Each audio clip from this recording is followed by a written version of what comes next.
Welcome back. Thanks for joining us today. Today I have a little project. I'm going to show you how I do European mounts, so stick around. First thing we have to do is bring some water up to a boil. So what I use for this is a keg cut in half and a turkey fryer. I have that windshield up just to let the flame burn a little bit better, but what we're doing now is just waiting for that to get up to boiling, and then I'll put the two skulls inside the keg and let them boil. Now, what you're going to want to do to prepare the skull, and these have been sitting for a couple weeks, but after you shoot the deer, you want to make sure you take all the skin and the fur off of the skull as much as you can, and you take the bottom jaw off as well. So you have to cut along that jaw line up towards the base of the antlers and kind of pry the skull back and forth, or pry the lower jaw back and forth to get that to go. This is just some straw from what it was sitting on.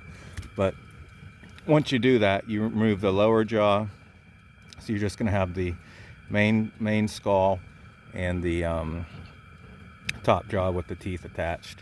And from there, you just put that in the water and let it boil.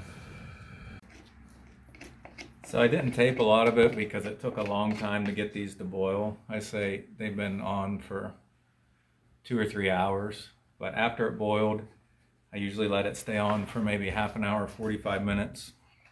Get the skull out.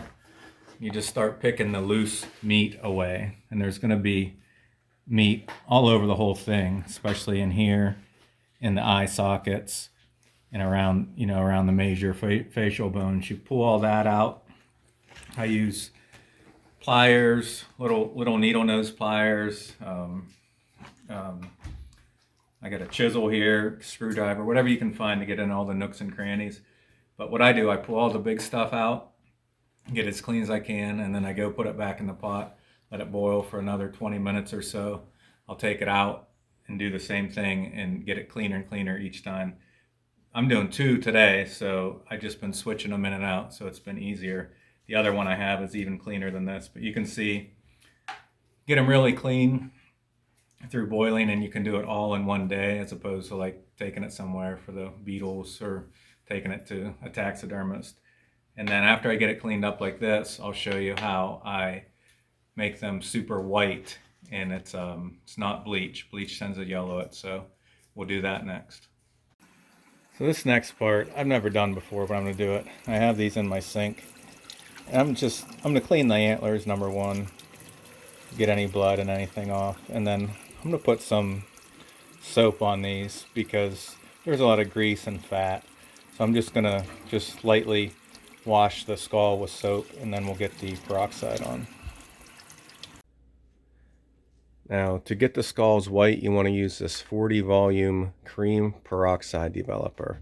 And I go to like a local beauty store that has lots of products I use in the hair industry, and you can get something like this. I believe it also is available on Amazon as well, but this is a cream, and it's really good consistency for pouring it on the skull, and then you can just simply take some type of brush and get it in all the cracks and crevices, so it works really well. Okay, the first thing you want to do is pour this peroxide on. I just poured it on, and then you're going to basically just paint it down into the crevices and just let it run down in, because not only is that going to whiten it, it kind of eats anything that you didn't get. You want to be careful around the base of the skull so you don't get it on the antler itself, but you want to work it up under that pedicle to make sure all parts are white. Now I just poured some right down, this is the back of the skull. I just poured some right down the nasal cavity. You want to do that so that it works on anything that you can't get. And then I'm going to tip it up and pour it in from the opposite direction as well.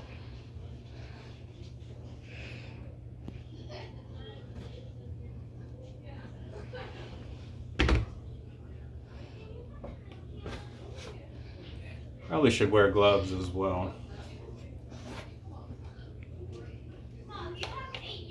I like to pour it right down inside the brain there.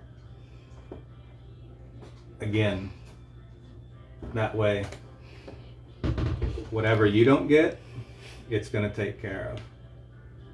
So, get that down in the brain cavity.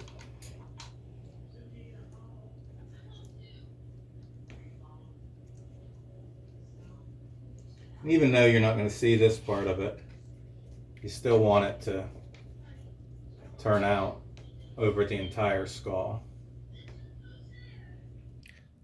And then I just leave it in a box for about 3 days and let it do its thing. And by 3 days it'll be like bleached white. Just going to take some water and rinse it off, and you'll be done. So I'm going to get this other one done, and then I should be done for the night. Both of them are in the box now.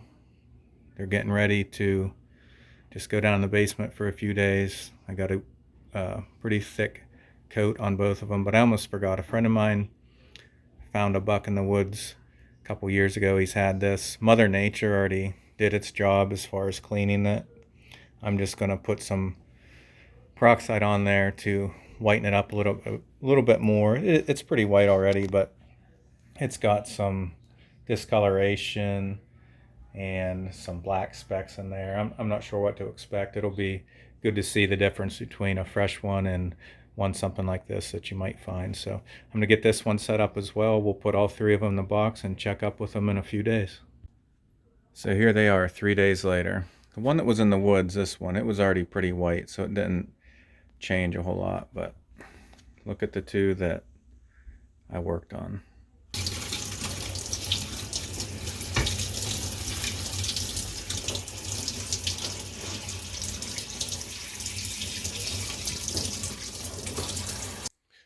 Well, thank you for watching that video. I hope you found some value in the content, that it helps you the next time you try to do a European mount, or if it's your first time, I hope it guides you enough that you can make it a successful project.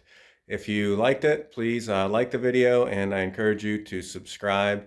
If you have any questions or comments, please put them down below in the comment section. Thanks for watching.